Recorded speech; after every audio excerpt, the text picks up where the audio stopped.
Thursday. A mild night to come, so a mild start on Thursday, but a generally cloudy start, a lot of grey skies out there, and it may take some time across central and southern parts of the UK for that cloud to lift and break up. But it is looking brighter as we end the week. For most, it's looking warmer as well, with highs into the high 20s.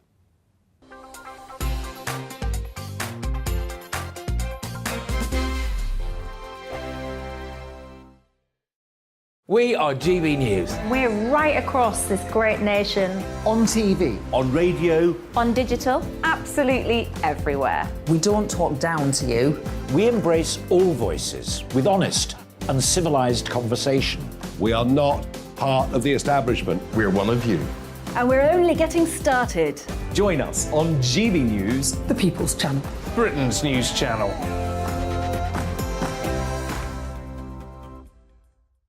Hi there, it's Stephen and Anne. At breakfast from 6 a.m, you'll always be caught up with everything you need to know, the latest headlines, opinions and debates. We'll bring you the good news and the bad, but most of all, we're here for you. Remember, send in your views and let us know what you would like us to talk about. That's because we're your news channel. And every morning at 6 a.m, it's breakfast on GB News. My name's Tom Harwood and join me 9:30 a.m. every weekday for The Briefing, your one-stop shop for everything you need to know about what's going on in politics today. I wonder if this is a deal that might need to be like the biscuits in this factory, twice baked. Is there not an opportunity here to win out against the extremes? Tom Harwood, GB News. What are you going to do about it? Things should have been done differently, and they certainly are being done differently. Don't miss it. The Briefing with me, Tom Harwood, 9:30 Monday to Friday on GB News. Where would you like to go? Just take me to the studio, please, mate. You know where you're going. I've got a show to do. Friday Night Feast on GB News, 7 p.m. And it's like nothing you've ever seen before. We take a different angle on the week's biggest news stories. The viewers and listeners set me some absolutely mad challenges to do. We tried to rehome a rescue dog. And yes, there's some other wacky stuff in there as well. I feel like I could take on the world.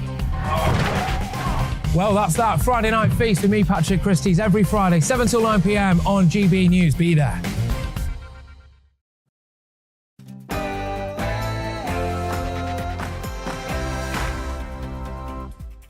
A very good afternoon and welcome to the Briefing PM, an hour of the latest political news, debate and analysis here on GB News. I'm Darren McCaffrey and here's what's coming up over the next hour. Accusations have come today that Number 10 not been telling the truth about what the Prime Minister knew around formal complaints of Chris Pincher's behaviour. We'll be getting the latest on this big developing news story from Westminster. And just after 2 months on from I interviewed Neil Parish, the MP who watched porn in the Commons, about what he had to say. I sat down with an exclusive interview with him. You'll watch that in full in just a couple of minutes. Pretty emotional, pretty angry too. And Sir Keir Starmer has set out his Brexit vision, insisting he will not return the UK to the single market or the customs union. We'll be speaking to a Conservative MP about what they thought of that speech. And as always, we want to hear what you've got to say about the big political stories of the day. Do get in touch, gbviews at gbnews.uk, or you can tweet me at gbnews. All that and so much more between now and 4. But first, at the top of the hour, let's get the latest news and head to Rosie Wright.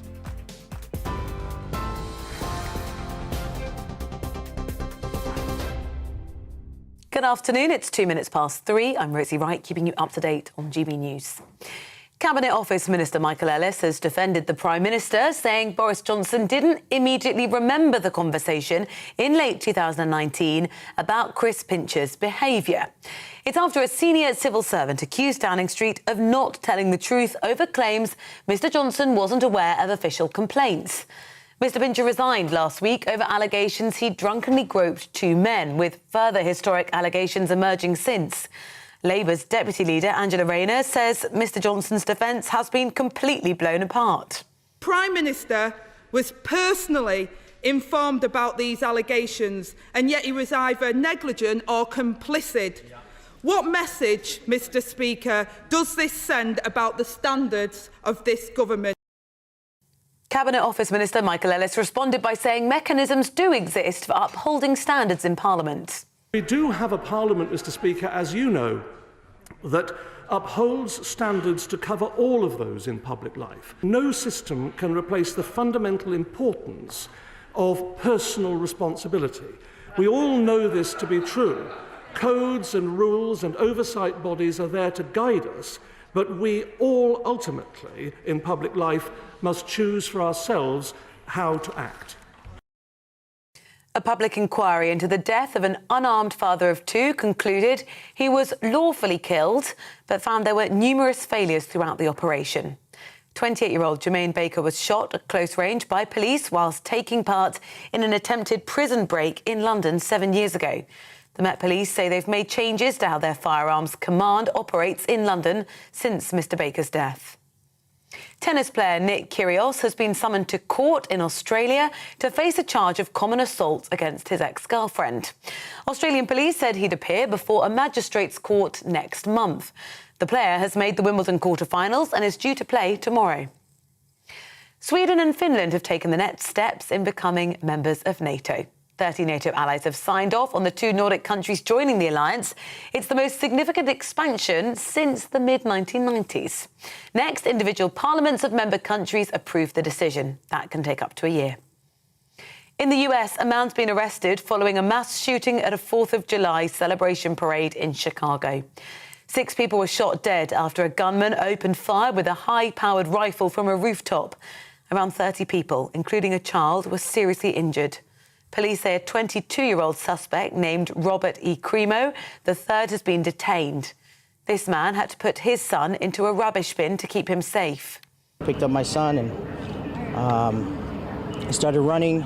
I ran through a niche in one of the buildings of the local shops there, and I tried to break the glass to get in with my son, and I couldn't break it. And when the shot stopped again, is when we decided we had to run, so we started shooting again, and we ran behind the building, and I put my son in a dumpster. Climate change protesters have glued themselves to the frame of a copy of Leonardo da Vinci's The Last Supper. 5 Just Oil supporters attached themselves to the frame and spray-painted the words "No New Oil" onto the plinth underneath the painting. The campaigners are calling for the government to halt new oil and gas licences in the UK. 6 people have been charged over invading the circuit at Formula 1 at the British Grand Prix over the weekend. Northamptonshire Police says the group, aged between 21 and 46, have all been charged with conspiracy to cause public nuisance. Well, they sat down on the track at Silverstone on Sunday after the race had to be stopped when one of the drivers crashed. All 6 will appear in court today. This is GB News. I'll bring you more as it happens. Now let's head back to the briefing with Darren.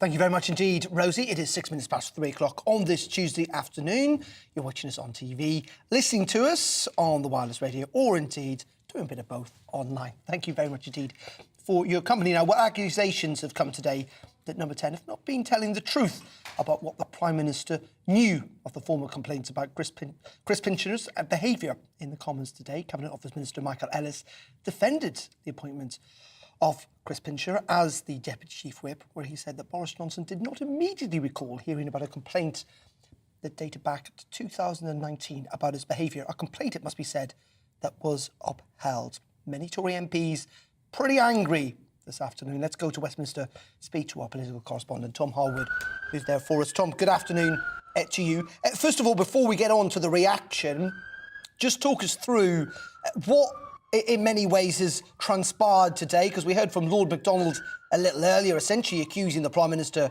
of lying, and then a pretty difficult briefing that I think you were at, where the Prime Minister's spokesperson was facing an awful lot of questions. That's certainly right, Darren. It was the most extraordinary lobby briefing. These ordinarily occur every weekday at 11:30. It has to be said, we waited 35 minutes of delay before today's briefing officially started. Now, who can tell what Number 10 were trying to decide during those 35 minutes of delay as the nation's lobby journalists sat in Number 9 Downing Street, sort of wondering what on earth was going on. But no, eventually the Prime Minister's spokesman did turn up. And I have to say, after we ran through the initial order of business for the day, the first question from a journalist in that room was to the Prime Minister's official spokesman, are you going to tell us the truth today? Can we trust what you say? Now, this, of course, follows yesterday's lobby briefing and indeed Friday's lobby briefing, where the story seemed to have shifted, seemed to have changed, seemed to have been obfuscating about who knew what and when. And so often in these cases, the real trouble is not so much the accusation of what went on, but potentially what might be regarded as a cover-up. And the line from Number 10 was met by some incredulity by the collective lobby today, which is that it took time to establish who knew what and when. It took time to recall what went on. So the Prime Minister on Friday, we hear, did not initially recall that he was briefed on Chris Pincher's behaviour by the FCDO back in 2019, early 2020, when that initial investigation concluded. The argument of Number 10 is that this was not a formal conversation, but an informal conversation that took place nigh on 3 years ago. The busy agenda of the Prime Minister and indeed the upheaval in our politics that has happened within those 3 years, they argue it's understandable that the Prime Minister didn't immediately recall that conversation and took time to recall that conversation. To others, it seems like a feeble excuse.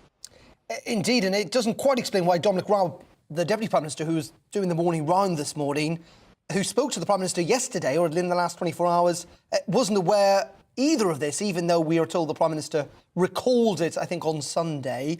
Tom, just quickly, if you can, the reaction of Conservative backbenchers. Michael Ellis had a pretty difficult time in the Commons this afternoon. There is a real sense that this has angered a lot of Conservatives, and not necessarily just the usual suspects either.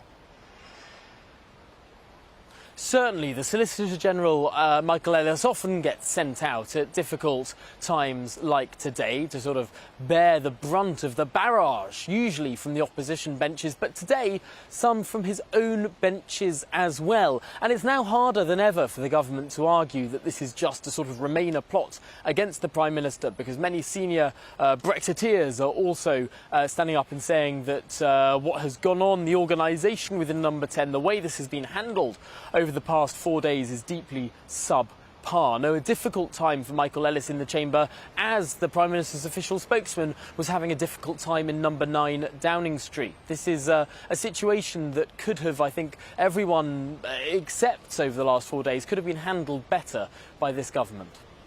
Tom, as always, appreciate your time and your analysis. Thank you very much indeed. Tom Harwood there, joining us live from Westminster. Well, as the Chris Pincher allegations continue to rock Number 10 and Westminster, yesterday I sat down with the former Conservative MP, Neil Parish, who was first to resign when it emerged that he was the MP who'd watched pornography in the Commons. Now, you might remember that before it emerged that Neil Parish was the MP in question, I interviewed him on the subject back in April.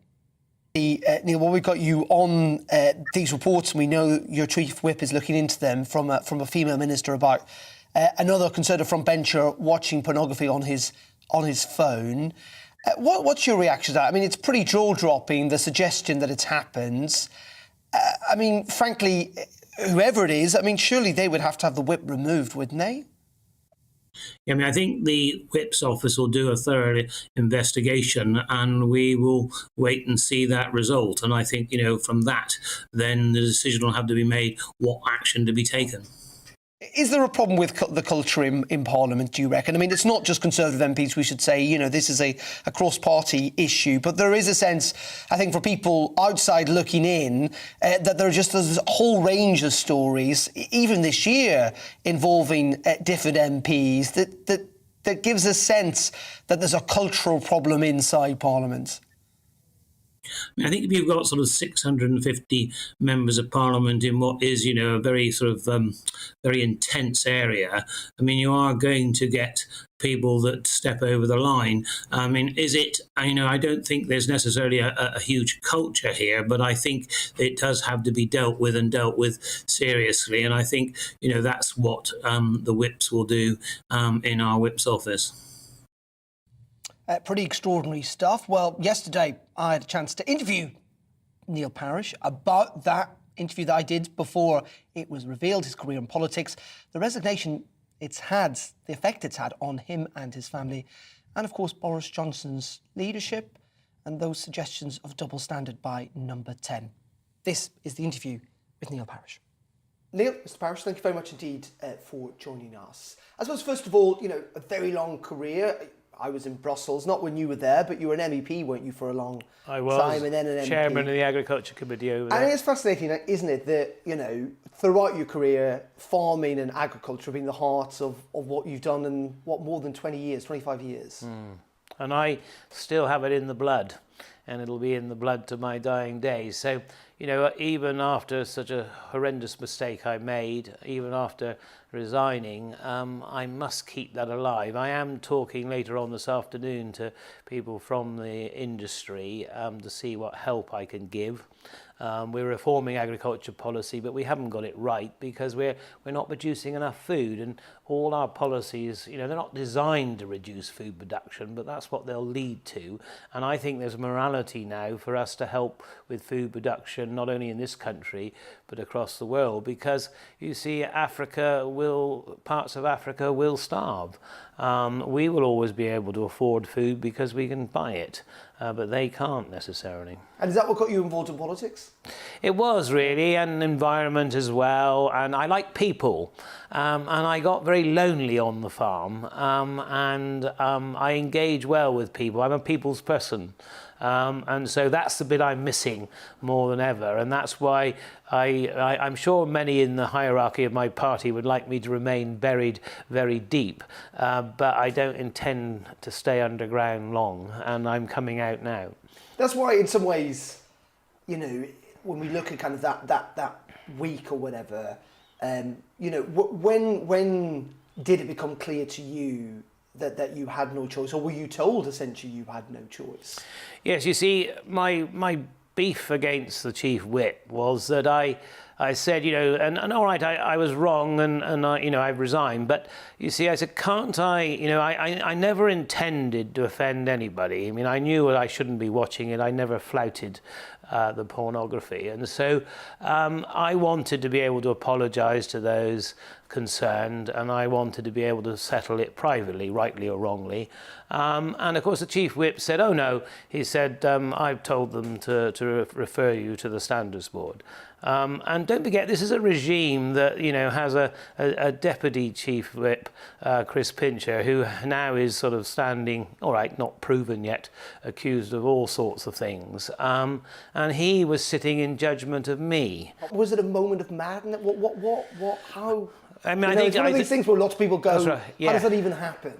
Yes, sense. I mean, and of course that's part of me feels now it was a sort of nightmare that never happened because it all happened so quickly. Harold Wilson said a week in politics is a long time, and so I'm almost sort of, and I was in denial at the time for a few days, but then I had to face reality, and with my wife we made the right decision to go. But you see, I have to hasten to add, it wasn't in the middle of debate in the House of Commons. It was 11:30 at night between votes. I was over in the corner of the chamber, not actually anywhere where you can ask a question, but I was technically in the chamber. Actually, I thought wrongly doing what I was doing, but I thought I was actually minding my own business between votes. Shouldn't have been doing it, but you see, the one thing I wasn't doing, and the one thing I'll look you straight in the eye and anybody in the eye, and I swear in any court of law of the land, I was not flouting it. In saying that, a lot of people who are watching this who don't work in Parliament, who don't work in politics, do ordinary jobs, and they know if they were watching porn at work and someone spotted them, they'd be instantly out through the door, wouldn't they? You understand the public outrage. Yeah, I mean, and that's why, I did, all right, a couple of days delay, but I actually did the right thing, and I don't regret that. And I think the trouble is, if we don't in politics actually in the end, face up to our responsibilities, the public are going to think less and less of us. And I think, it's not, all right, it's the Conservative Party at the moment that's particularly in the frame, but members of Parliament come from all walks of life and all parties, and I'm afraid, our behaviour does not come up to standard, and when you've been found out, when you've done wrong, you've got a choice. You can either stay there. I could have gone to the naughty step with everybody else and you know, perhaps ducked and dived, and may still be there now and may have got through it. Who knows? But is it actually worth it? I mean, I went cleanly. I thought that would help the party in a by-election, but I don't think it did, actually, because I think they then decided to compare my actions to the Prime Minister's. That was the problem. In saying that, you know, I think the story broke during PMQs on that Wednesday, didn't it? And I interviewed you a couple of hours later on that Wednesday afternoon. You used the word denial there. I mean, I asked you about it, and it seemed extraordinary at the time you didn't own up to it. Well, what happened? I was wrong, but I suppose, like I said, what do you do when you become sort of slightly terrified about what you've done, and you see your whole political career going up in flames? And so at that stage, I was totally in denial. And I think, you know, there is I mean, whether I could have ever claimed, you know, temporary insanity or whatever, I don't know, but you know, I mean, you can imagine I wake up very early these days. I mean, I've lost quite a lot of weight. I don't say this is the best way to lose weight. I don't recommend it. But so it's on my mind a lot of the time. So yes, I mean, it was a mistake, but it was almost as though it was sort of unreal in some ways, and you knew what you'd done. You see, I still wanted to be able to try and rightly or wrongly sort it out privately.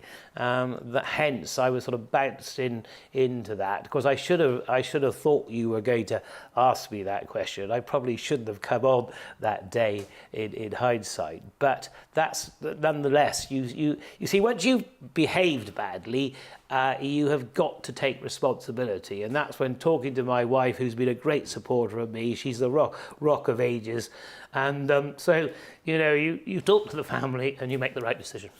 So that must have been really, you know, aside from the allegations, you know, the police I think came and they took your guns away. As you said, there was a lot of media attention. That must have been, you know, quite the 24, 48 hours at the end of that week.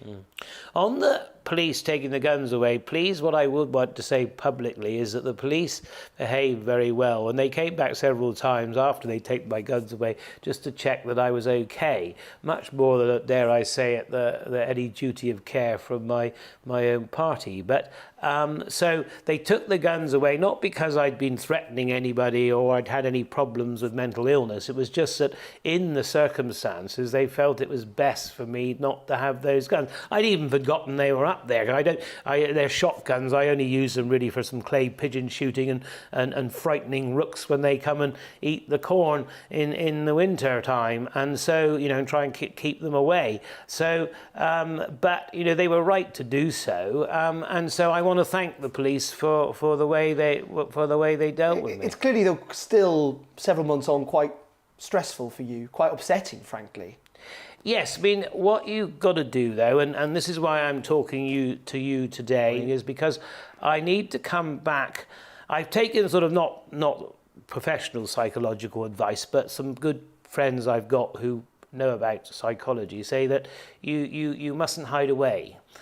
You've got to come back out. You see, I went to the Devon County show on Friday, and I have to say, people were lovely, and it was nothing had happened. Now, lots has happened, and I'm no longer an MP. I'm no longer chair of the EFRA committee, which I loved, and I loved Parliament. But but for me, this is rehabilitation. You see, I like to talk. You see, I went into politics to get company and public life and to do things for people and my constituents. That's what I enjoyed doing, and so I'm not going to sort of back away from it now. Do you feel then, in retrospect, hindsight, maybe do you regret resigning in the end? That actually, as you say, given what's happened, it's entirely possible, you would have got through it in some ways. Yes, but you see, when my family, and I not only talked to my wife, I talked to my son and daughter, and they both said, I think, Daddy, you've got to go. So, you do the right thing. You don't always want to do the right thing. So I'm not trying to make myself into a hero, because I'm not. And I'm a man who's made a big mistake. It was just wrong. So in the end, go. But you see, what I don't want to do and what I don't intend to do is disappear from the face of the earth, because I still have a lot in me, a lot of expertise, a lot of good things I can do, both with charity and with the farming sector, like I said, on food, animal welfare, fair share, all people that need food. So lots of stuff out there. And so, I'm a great believer in using one's talents. And even at this stage where I've blown my talents and my career to smithereens quite spectacularly, I have no intentions of going away and never being heard of again. And I've got to do some good, and there's good in me. And I am actually quite a good person, despite all this. If you ask I used to love talking to the doorkeepers. I liked all the people in the restaurants. I always had banter with everybody. I used to get in the morning when I first got there 12 years ago and talk to everybody, because I'm a country boy. I say good morning. I open doors for people. I'm traditional, and they all looked at me as I was mad. But after 12 years, they've all talked to me. And one thing I do want to clear up is, I think one of my leading Conservative select committee chairs said that I was very wrong. I was patronising because I called women ladies. I was brought up in a farming family where it was disrespectful to call a woman a woman. You called them a lady. So when I actually call somebody a lady, I may be old-fashioned, but I am not being disrespectful. So, there was a lot of stuff going on out there where, your colleagues who perhaps I think ought to know better, should not have had that particular go at me. It hurts a lot still. Well, it does, but on the other hand, I appreciate this interview because, you see, do you leave the hurt inside to burn you away, or do you bring it out? And do you get not your side of the story, but just the human side of it, and the fact that I was absolutely stupid and offensive, but I didn't mean to be, and I was crazy at that moment in time. So, but does that mean that you are entirely finished? And I hope it's not, because I've still got a lot of good in me to do. There's anger, I think, there as well, isn't there? I mean, you look at there's Conservative MPs facing rape allegations. We've got, as you say, the Deputy Chief Whip, Chris Pincher, facing multiple allegations. Another MP who's been pictured with drugs, and they're all still MPs. Yeah, but you see, that's one of the reasons, but ironically, is one of the parts of my decision to go is that I thought, well, yes, I've made a huge mess, but I don't particularly want to go with them. Not being funny, because while I committed a crime against myself and it was very amoral, I wasn't in that category. I mean, for 3 days, I had the national media outside the House. For 3 days, they were going around Parliament trying to dig up something on me. Did you find it? No, you didn't, because it wasn't there. But when you see the treatment of other MPs, you must feel it's unfair, though. Is it unfair? Part of me feels, because I sort of, all right, I blew myself up, but 5 days and you're out of Parliament. Everything's shut down. That's the way the system works once you resign. And so I haven't said goodbye. I haven't. It's sort of unfinished business, if you know what I mean. I mean, I used.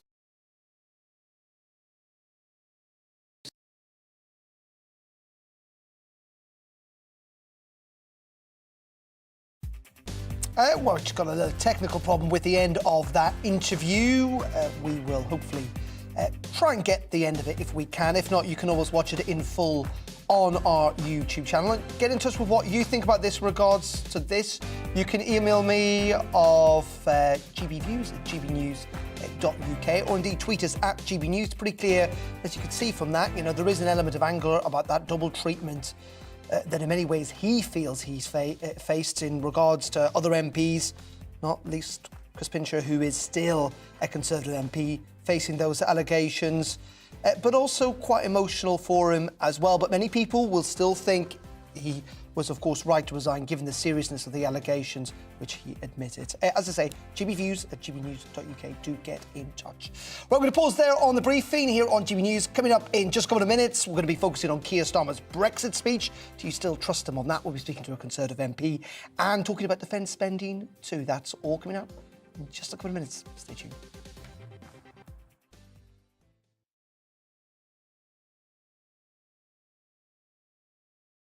We are GB News. We're right across this great nation. On TV. On radio. On digital. Absolutely everywhere. We don't talk down to you. We embrace all voices with honest and civilised conversation. We are not part of the establishment. We're one of you. And we're only getting started. Join us on GB News, The People's Channel. Britain's news channel.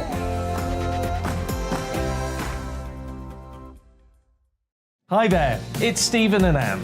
At breakfast from 6 a.m, you'll always be caught up with everything you need to know, the latest headlines, opinions and debates. We'll bring you the good news and the bad, but most of all, we're here for you. Remember, send in your views and let us know what you would like us to talk about. That's because we're your news channel. And every morning at 6 a.m, it's breakfast on GB News. My name's Tom Harwood and join me 9:30 a.m. every weekday for The Briefing, your one-stop shop for everything you need to know about what's going on in politics today. I wonder if this is a deal that might need to be like the biscuits in this factory, twice baked. Is there not an opportunity here to win out against the extremes? Tom Harwood, GB News. What are you going to do about it? Things should have been done differently, and they certainly are being done differently. Don't miss it. The Briefing with me, Tom Harwood, 9:30 Monday to Friday on GB News. Where would you like to go? Just take me to the studio, please, mate. You know where you're going. I've got a show to do. Friday Night Feast on GB News, 7 p.m. And it's like nothing you've ever seen before. We take a different angle on the week's biggest news stories. The viewers and listeners set me some absolutely mad challenges to do. We tried to rehome a rescue dog. And yes, there's some other wacky stuff in there as well. I feel like I could take on the world. Well, that's that. Friday Night Feast with me, Patrick Christie's, every Friday, 7 till 9 p.m. on GB News. Be there. Join me, Darren Grimes, for Real Britain every Saturday and Sunday from 2 p.m. A news hour that comes with a trigger warning. Scorching hot opinion with prominent guests saying the unsayable and a little bit of weekend fun thrown in. Unlike other broadcasters, I won't be forgetting what the B in our name stands for. So howie in for Real Britain Saturday and Sunday from 2 p.m.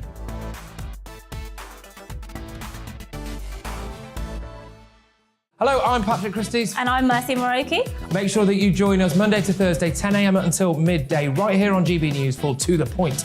We're not afraid to talk about the topics that matter to you or the big topics that always matter. We cover absolutely everything, from the breaking political stories of the day to law and order, what's going on in the channel. We're not afraid to hold people to account. We always make sure we include your views on our show. Indeed, if you're thinking it, you can guarantee that we're saying it. So make sure you join the conversation with us, 10 a.m. until midday, Monday to Thursday, for To The Point on GB News. Good afternoon, it is 3:31. Before we head back to the briefing, I'm Rosie Wright, here to keep you up to date with the latest news. Now, Cabinet Office Minister Michael Ellis has defended the Prime Minister, saying Boris Johnson didn't immediately recall the conversation in late 2019 about Chris Pincher's behaviour. It's after a senior civil servant this morning accused Downing Street of not telling the truth over claims Mr Johnson wasn't aware of official complaints. The Met Police says it's made changes to how its firearms division is run after a public inquiry into the shooting of 28-year-old Jermaine Baker found there were numerous failures throughout the operation. The inquiry concluded Baker was lawfully killed. He was shot at close range whilst taking part in an attempted prison break 7 years ago in North London. The officer told the inquiry he thought Mr Baker was reaching for a weapon. Climate change protesters have glued themselves to the frame of a copy of Leonardo da Vinci's The Last Supper.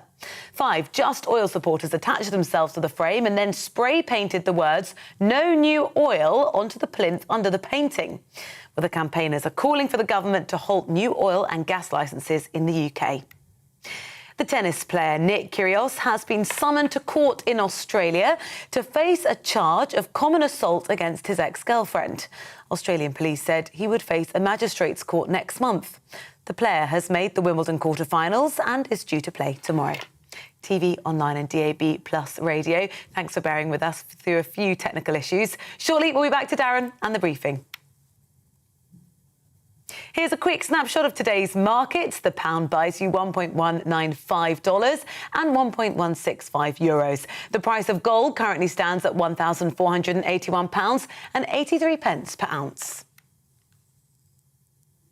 We are GB News. We're right across this great nation. On TV. On radio. On digital. Absolutely everywhere. We don't talk down to you. We embrace all voices with honest and civilised conversation. We are not part of the establishment. We're one of you. And we're only getting started. Join us on GB News, The People's Channel. Britain's news channel.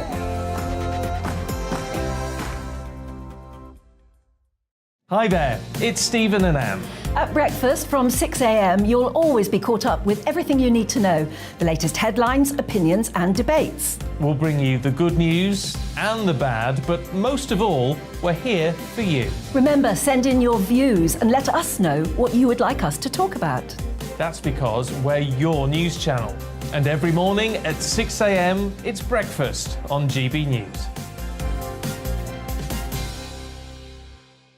My name's Tom Harwood and join me 9:30 a.m. every weekday for The Briefing, your one-stop shop for everything you need to know about what's going on in politics today. I wonder if this is a deal that might need to be like the biscuits in this factory, twice baked. Is there not an opportunity here to win out against the extremes? Tom Harwood, GB News. What are you going to do about it?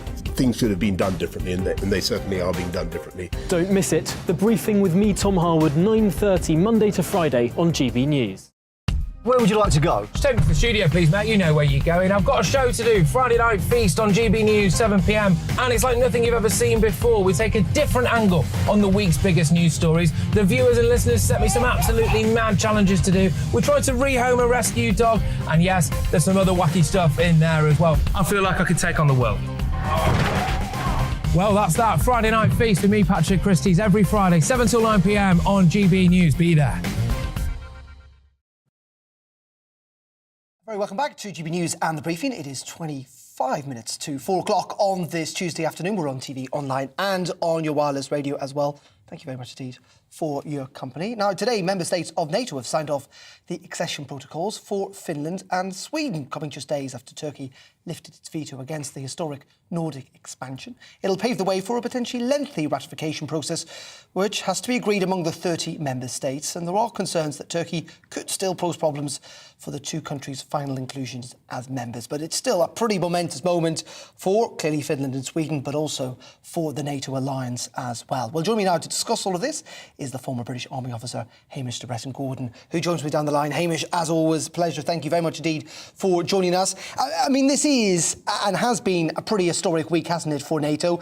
And something, frankly, it must be said, that Vladimir Putin probably didn't envisage.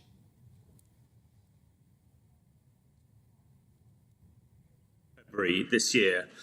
First of all, he didn't expect that NATO would expand, particularly with Sweden and Finland, and didn't expect that Ukraine would start its accession to the European Union. I think this is a hugely significant day, as you said. Hopefully it'll make people in this country, the UK, feel that much safer, as well as making Europe safer and really giving Putin some really challenging things to think about. Since he invaded Ukraine in February, he has focused all his forces, all his might in that area. Now he has a huge headache that he's got an 800-mile border in the north with a NATO country, that being Finland.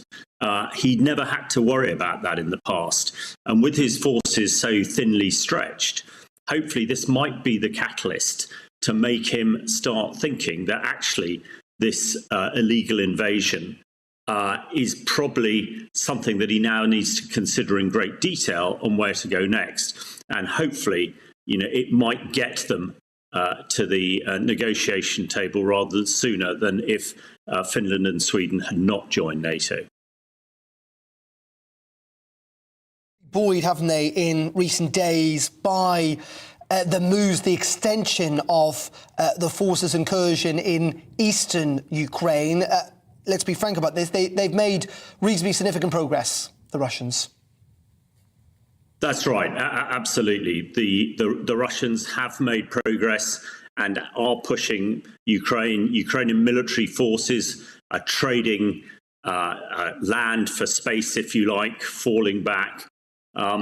So that is an area of concern. I think what will change over the next few weeks is that I think we're all aware that some very significant weaponry coming from the UK and other NATO countries, predominantly the longer range multi-role rocket launchers, which can fire over 50 miles, gives the Ukrainian military, will give them back an advantage. So hopefully we will start to see the Ukraine pressing again in the next few weeks with this added weaponry that they're getting. We know that a lot of their gunners have been trained in the UK, in fact, trained in Salisbury, where I'm speaking to you from now. Presumably, they will be now back in Ukraine with their new weaponry, and that can start having an impact. But yeah, there's been a lot of casualties on both sides recently, and we've seen a lot of Ukrainian civilians killed and also a lot fleeing. So it is a fine point that we're on, but this NATO increase with Finland and Sweden, both of which have very sophisticated, very modern and very large militaries, will hopefully start to tip the balance back in favour of NATO and back in favour of the Ukraine people. In saying that, Hamish, is that going to make much of a difference? Because frankly, of course, you know, the Russians aren't at war directly with NATO. I mean, God forbid, in many ways, we'd want that to happen, given the potential consequences. But at the same time, in the end, if this is a war of numbers, Russia still has the numbers on their side. They can just continue to pound. They can just continue to grind down the Ukrainians. Or am I being entirely unfair on that?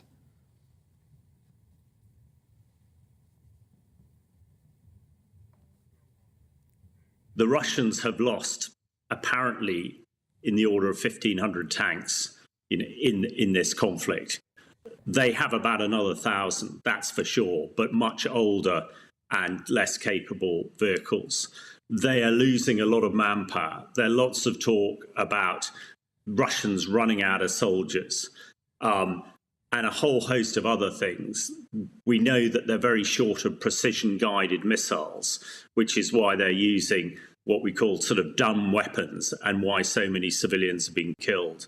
So I think it is clear that the Russians are in the ascendancy at the moment, but it's also clear that they have a finite supply of ammunition, of vehicles, and of soldiers, and they will start to diminish. Whereas I think the Ukrainians will strengthen because they are getting more ammunition, more equipment, more weapons from NATO countries. And of course, NATO is now expanded by two very significant players. And Putin must be very, very careful, and I'm sure this is worrying him, that with NATO expanded, that the chance that Russia or Russian troops might put one toe on NATO countries is now increased. And if that happens, then Russia will get the full weight of NATO, and they certainly couldn't prevail against that. Hamish, as always, top analysis. Really appreciate your time there. Live from Salisbury this afternoon, Hamish Britton-Gordon, former British Army officer. Thank you very much indeed for joining us. OK, well, let's hope for you might be able to... OK, I'm going to ask him another question. Thank you very much, Hamish. We're going to keep you on the line, if that's OK. I was just going to, in many ways, tie this up by saying that, you know, even with the expansion of NATO, Putin's not seemingly backing down anytime soon. Are we going to see this war drag on, not just to the end of this year, but, you know, for years to come? As many people will forget, this is a war that started 8-9 years ago. Darren, I don't think so. I think it is absolutely not in the minds of NATO and I think Western countries that this war or everyone shouting should go.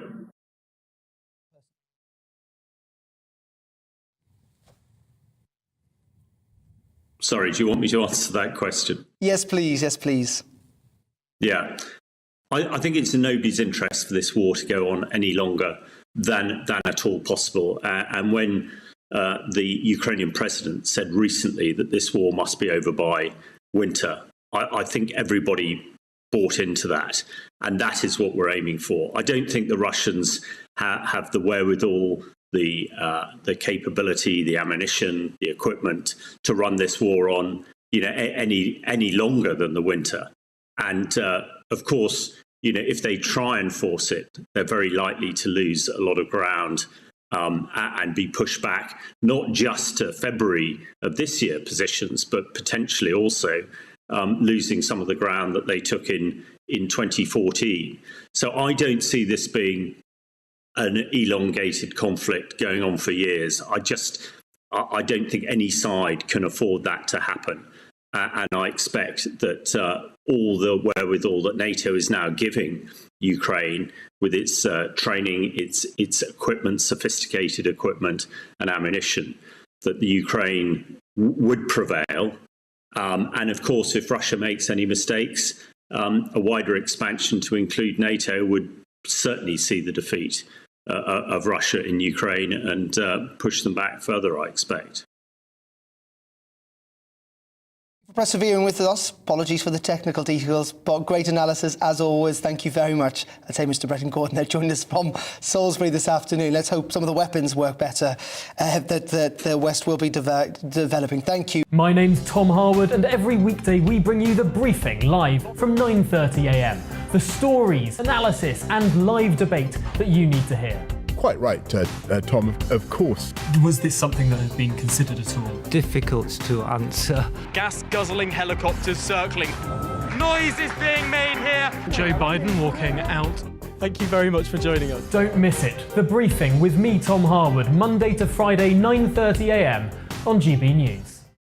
On Mark Dolan tonight, we have a simple plan, which is to inform, stimulate and entertain in equal measure. It's all about getting your opinions on the national television airwaves. I love my viewer emails, mark@gbnews.uk. So do join me from 9 p.m. to midnight every Friday, Saturday and Sunday for big guests, big opinions and a big presenter. 6'5", don't you know? See you then on GB News. Join me, Mark White, here on GB News. For more than 2 decades, I've been at the sharp end of reporting crime and security at home and abroad. From the scourge of terrorism to the fight against violent crime and the deepening small boats crisis in the Channel. They're issues you rightly care about, and so do I. As GB News Home and Security Editor, my focus will be on the stories that matter to you. I'm Dan Wootton. Join me Monday to Thursday from 9 to 11 for the feistiest and most fun news debate on TV, where free speech reigns. I'll bring you a sharp take on the day's biggest stories, bombshell newsmaker interviews, and A-list guests. And I guarantee you, no spin, no bias, no censorship, and no reason to go to bed. That's Dan Wootton tonight, Monday to Thursdays from 9 on GB News.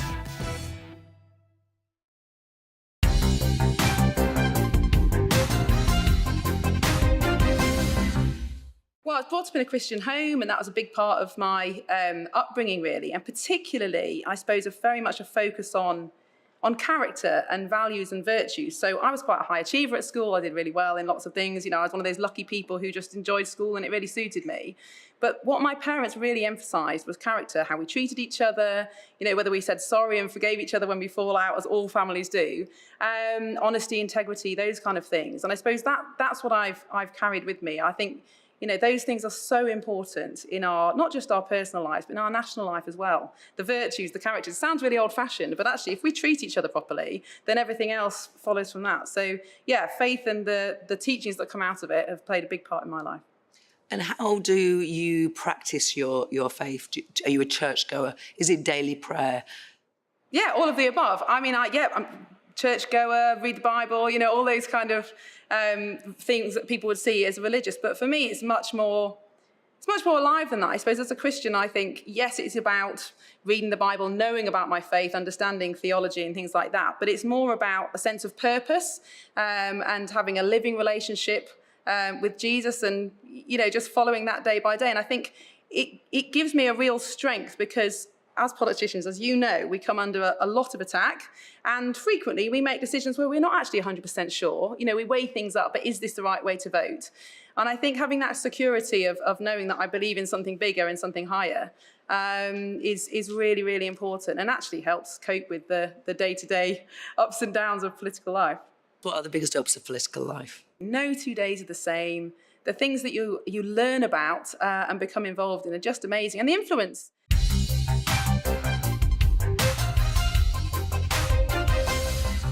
My name's Tom Harwood, and every weekday we bring you The Briefing live from 9:30 a.m. The stories, analysis and live debate that you need to hear. Quite right, Tom, of course. Was this something that had been considered at all? Difficult to answer. Gas-guzzling helicopters circling. Noise is being made here. Joe Biden walking out.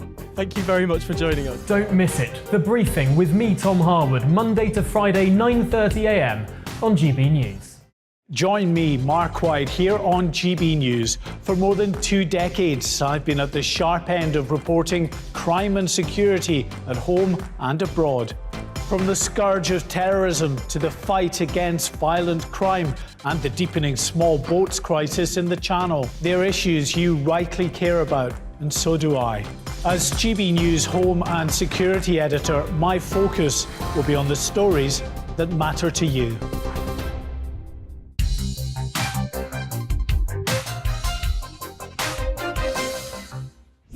And she said, almost matter-of-factly, but not in a cruel way, and I don't blame her for it, this woman, she said, you do know your dad was an alcoholic, don't you? And of course I knew. Of course I knew I'd grown up with it. But to hear those words said out loud in that way, it just sort of, it's like a punch in the stomach or, I don't know, a slap round the face. Or like a ton of bricks have come down on me. Yeah, and he was, what, 60? It's no age, is it? It's just drinking every day. Back on the whiskey. Thai whiskey this time. And then I subsequently heard, not from him, subsequently heard from, because I had to go over there and make the funeral arrangements and sort it all out and deal with all the bureaucracy of it all. I subsequently heard from the friends, the little group of them, that he couldn't come to the wedding. He felt he couldn't come to the wedding because he thought he would embarrass me in front of my posh friends because he thought he'd get so drunk that I'd be ashamed of him. Because at that wedding would have been, Gordon Brown and other Labour MPs and journalists, people who work in Westminster. People who, to him, he would think they were posh because they went to university and talk in clever ways, and use long words and have fancy jobs. He felt he couldn't come because he would embarrass me. He was my dad. Of course I wanted him. Anyway.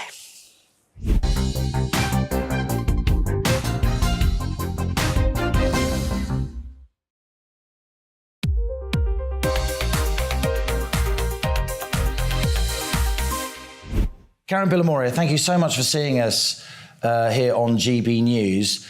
Tell us a little bit about your business life before you became president of the CBI. I met you years ago when you were launching Cobra Beer. I was born and brought up in India. My father was a senior Indian Army officer, retired as Commander-in-Chief of the Central Army, commissioned to the Gurkhas. So I was brought up with the Gurkhas from childhood and moved around a lot, went to university very young and graduated at 19, skipped a couple of years. Came to the UK to study like my mother had, her father had. My father's father was at Sandhurst here, so third generation to be educated here. And while I was a student here in the UK, I came up with the idea for Cobra Beer. And I had a law degree and I was a qualified chartered accountant. And I said, no, I want to start my own business. And I had this idea for this beer that would be in between a lager and ale, the refreshment of a lager and the smoothness of an ale combined, that would go really well on its own, but also the best accompaniment to all food, including curry. And that was my idea. Yeah, I was going to say, when you launched it, did you envisage that you as an Anglo-Indian of huge repute, that you were going to end up creating the beer that became the must-have accompaniment to your Friday or Saturday night curry? You know, when you start with this big idea, and I had no money, I had £20,000 of student debt to pay off, and I started with just my business partner and I. I mean, in India, they don't use the term SME. They say MSME, micro, small, and medium-sized enterprise. So I started off as a micro business. And we built it from scratch, and against all the odds, against all the giant beer brands. We couldn't even afford a branded beer glass when we started. And from that £20,000 of student debt, tell us about Cobra now. So we built it up with the Indian restaurants, the curry restaurants as our foundation. To this day, they are our base. I mean, we wouldn't be, I'm eternally grateful to the restaurateurs for their support. They gave me a chance in the beginning. They are still our foundation. We supply about 7,000 restaurants. And then we moved on into supplying into the supermarkets as well and the independent off licenses, and we export to about 40 countries around the world. And it's been a tough journey. I mean, we brew in Europe, we brew over here, we now brew in Burton-upon-Trent, we brew in Hartlepool, in Teesside. And in fact, I was at the brewery recently and met the mayor there, Ben Houchen, dynamic mayor of Hartlepool, of Teesside. And we brew in Holland and we brew in Belgium. Export to about 40 countries around the world. And it's been a tough journey starting against the odds. Today, I'm proud it's a household name. Everyone loves Cobra in every part of the country. And I'm very proud of that. But it's been tough. I've nearly lost my business 3 times. The last time was during the financial crisis. So although it's been tough, it's been very enjoyable. And I'm very proud of the brand. And you're still involved with the business? You're still an owner of the business? You're still involved day to day? Yes. 12 years ago, when I nearly lost the business, we went through a very painful restructuring. And I formed a joint venture with Molson Coors, one of the largest brewers in the world, a multi-billion-dollar New York Stock Exchange listed company, but still family controlled by the Molson family that goes back to 250 years, and the Coors family in America going back over 150 years. So family controlled, but a big global giant, and a joint venture which I chair to this day. So I'm involved with Cobra Beer on a day-to-day basis. So we're speaking during the COP26 summit. I know you've taken a huge interest in environmental issues over the years. As president of the CBI, to what extent do you see the COP26 agenda as a business opportunity, and to what extent do you see it as a threat to business? It's a huge opportunity. As the Prime Minister, as Boris Johnson, I had the privilege of chairing the B7 in May before the G7, which the UK hosted. And I remember Boris addressing the B7, and he said the road to net zero is not a zero-sum game. And it's so true. It's got to be of benefit, not just benefit in terms of environment and sustainability and climate change and biodiversity, but also a benefit commercially. And if you look ahead, the cost benefits of going net zero on this road will be off the charts. I mean, you look at the price of things like solar energy. Most people don't realize that from the 90s, it's gone down by about 15% a year. So these costs are going to go down. And soon it's going to be not just affordable, it'll be much more commercially viable to use the energies of the future. And we've got to go through this transition period. And for the transition, it's not a switch. We can't suddenly go off using gas and go straight into renewables. As we've seen, if the wind doesn't blow, you've got to have a backup. So that's the effort has got to be to have more and more renewables and a mix of them. So ideally you have wind, you have solar, you have hydrogen. I think hydrogen is the future. I really believe that hydrogen's got enormous potential.